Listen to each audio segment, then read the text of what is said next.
The Unemployment Insurance Fund, or UIF, is not something that many of us paid attention to. This, as employees, would be satisfied with the deduction from our wages, knowing that one day those deductions would come in handy should we find ourselves in the unemployment line. For many, that happened back when COVID-19 struck. Millions of people who had lost their jobs found themselves queuing for their UIF to get by, but many found themselves unable to access their funds for various reasons. Cindy Swambonambi, who's a UIF practitioner and knowledge specialist on UIF, joins us in studio this evening to speak about the application procedures, the benefits, the current changes, improvements that are being made, but also some advice to employers as well as employees when it comes to the UIF. A very good evening to you, Cindy Swan. Thank you for joining us in studio. Tell us why it was so important for you to focus on the Unemployment Insurance Fund and gain the kind of knowledge that you are now sharing with other people that are now in need of it. Okay, as I was going through Facebook, minding my own business, I realized that a number of people are being misled, or they are given inaccurate information or inadequate information in terms of if you are employed, there's money lying around and you can get it whenever it suits you. And then I started doing a research. I dig deep. I ask questions so that I can educate and guide people on the questions to ask, what it is that they should be looking for, especially those are currently employed, so that when they get to the stage where they find themselves unemployed, they know exactly what it is that they need to do. Yeah, but what should they be looking for even before they get to the unemployment stage? Okay, if you are working currently, I'm going to encourage you to register on U-Filing. This is where you are going to find out if your employer has registered you for UIF or not. Now, after you have registered, we do have a video on our social media platforms where it's going to take you step by step in terms of how to register for UIF. This is when you are still employed, right? And then you are going to go to a tab called Employment. Once you get to that tab, you're going to another tab that calls Get Declarations. Once you don't see your name there, it's time you look into your employer and find out why your name is not there, because this is where you will find out whether you were registered or not. There are some employers that will deduct the money and pay it via SARS or payroll system. UIF is not aware of that unless you let them know that Cindy, so I have 7 employees, I have registered them for UIF and this is their deduction. Therefore, UIF will be in a position to distribute the money accordingly as soon as your employees start to claim for UIF. Yeah. Are you finding that there are businesses that have not been paying UIF and someone will find themselves unemployed, get to the office and then they are not on the registration system? I mean, how does that happen and what does a person do in that situation? Okay, some of the employers don't know how to declare their employees on UIF. This is where we come in to assist in terms of UIF administration as well as declarations. If you find yourself, your name is not there and you've been working for years, because UIF pays for about 4 years period, then you need to go to people, they are called inspectors. As soon as you submit your application, you inform your inspector that, look, on my pay slip, I saw that UIF was being deducted, but this employer was not or has not registered me for UIF. The inspectors will then investigate. And for the employers who are not complying with UIF, they have a hefty fee to pay. They can pay up to 30% of their revenues if they don't comply. Okay. So the inspectors will make sure that those employers do comply with UIF. Yeah. Interestingly, you have someone who's maybe worked for a company for 40 years and the company has paid the UIF over the 40 years, then they retire. And you get to the UIF office and the UIF will tell you, we don't pay you for the full 40 years that you worked for this company. Yes. We only pay you a maximum of 10 years. 4 or whatever it is. Thank you. Why is that, and why is that not made clear from the get-go when you're contributing for the 40 years that you've been employed? UIF is an insurance company. I think what makes people confused is that it is run by the government. It's the insurance that says we will only meet you halfway. It's not the money to take care of you for the rest of your life.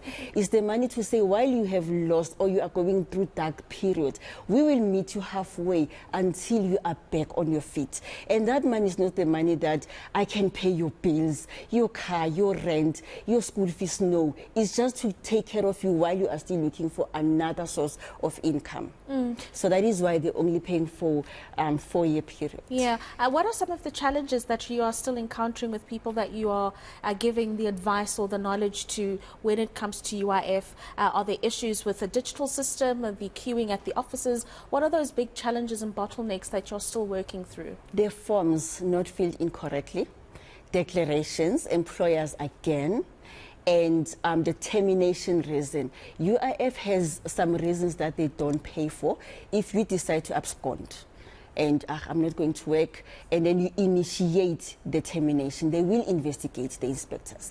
Or you resign and you say, you know, there's money in UIF, I've been paying for so many years, and then I'm going to sit home and get the money. Remember, it's for rainy days. Okay, so if your form is not filled incorrectly, if your declarations are not submitted on time, there are people who are partially declared. 1 month it's green, they were declared, another month it's red, they are not declared, or others they are not being declared at all. And then on UI-19, there's a portion where a authorized person has to complete is 1.11, where an authorized person has to complete. See, I spoke about the employer, now I'm talking about the authorized person. And you have to make sure that you have been contributing to UIF as well. So those things are the ones that are causing delay. Sometimes you get married, today you are Mrs. Mbonambo, you are Miss Mbonambi, for instance. And then by the time you apply for UIF, you are now married, but in you at Home Affairs, we still have you as Miss. You haven't updated. So small details like that. Small details. It's not things that you can erase with T-Paste. Yeah. The little things that you guys overlook, these are the things that UIF takes into consideration. Yes. So if those things are not matching, remember the bank file, the UIF, and the Home Affairs are interlinked. So anything that happens within those three platforms, it has to speak the same language. If it doesn't, your application will be parked. If you are not declared, your application will be parked. If UI-19 is not completed correctly, it will be parked. If your termination reason doesn't match what is on the UI-19, it will be parked. It's a number of things, and once they park it, it goes back to the system on the queue, and other applications that are perfect are moving forward. So assessors don't have time to check, and others are submitting their documents one by one. Now, when the assessor goes into your file, it's your ID. 17 applications is your UI-19. 17 applications is your UI something else, UI 2.3, UI 2.7. You submit them one by one. Submit all your documentation once. Make sure you are declared. The name of the company doesn't match. Now we are dealing with eNCA Pty Ltd on UIF records. On your UI-19 is Prime 24. Now it's two companies that are not the same. UIF will park it again. And that is why there's something, again, they call a bank verification. Once you get to the stage where your application has been approved and they have to pay, the paymaster has to pay. This is what drives a lot of applicants crazy. They have to do a verification. You had about a couple of months without working. The bank has to do a verification because there's money coming into account. Where is it coming from? Is it a lump sum? So do you get the money as a lump sum, the whole 4 years? It depends, because they do the back pay, depending on when, but they pay you according to monthly. Remember, when you contribute, you also contribute monthly. Yes. The only one that they pay a lump sum is a death benefit. But others, it depends. They use their own discretion to say, okay, this one we can pay once off, this one we can split it, this one we can do blah, blah, blah. As soon as they do that, the bank doesn't know that Rafi is going to get money in a certain amount of time, and then they do a verification. UIF also have to do a verification to say, are you the correct beneficiary? Are you applying for this correct benefit? Do you have declared, where you declared by your employer, the company, does it match? The reference number, does it match? If those things don't speak the same language and they don't match, UIF will park it on the site. And then you are going to sit and wait until you are back on the queue again. Any advice for someone who is finding themselves in the current situation? Obviously, when you're unemployed, there's a lot of things you're thinking about. Of course. So what would be the simplest thing as the first point of call to when you are going to apply for that insurance? Because now you've just told us that it's not money that we're going to get to sustain us for the rest of our lives. It's just an insurance for a short period of time. But the first point of call for someone who is in distress and is looking to get that funding. Register yourself on U-Filing. Once you register there, like I said, you go to employment. From employment, get declarations. You will then see if your employer was complying. Again, I also tell members on my social media that do not mix all these platforms at the same time. They do not update at the same time. There is what we call a USSD. There is what we call a UIF app. There is a U-Filing that I'm talking about, and there's a labor center. don't use all these at the same time to check the progress of your status. USSD and app was meant for the manual applicants so that they avoid going to the center every day. We're talking about people that don't have money here.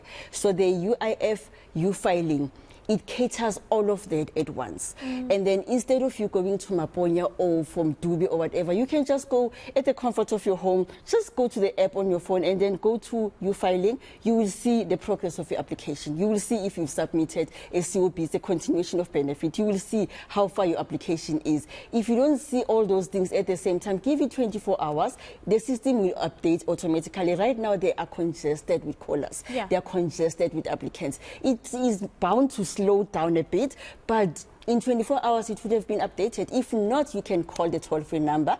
It's 0800 030 007. It's a free call. You're not going to pay anything. But you might wait a while. Not that long, not that long. The agents will tell you exactly what it is that you need to do. Yeah. So a lot of them are calling every hour. You don't have to call every hour. You don't have to call every day. You need to do a follow-up within 7 to 10 working days. Yeah. No, I mean, very informative conversation, and I'm hoping that you've been able to change the lives of many in some way as they learn about the contributions that they make, and how it actually works when it's time for them to benefit from those contributions. Thank you very much.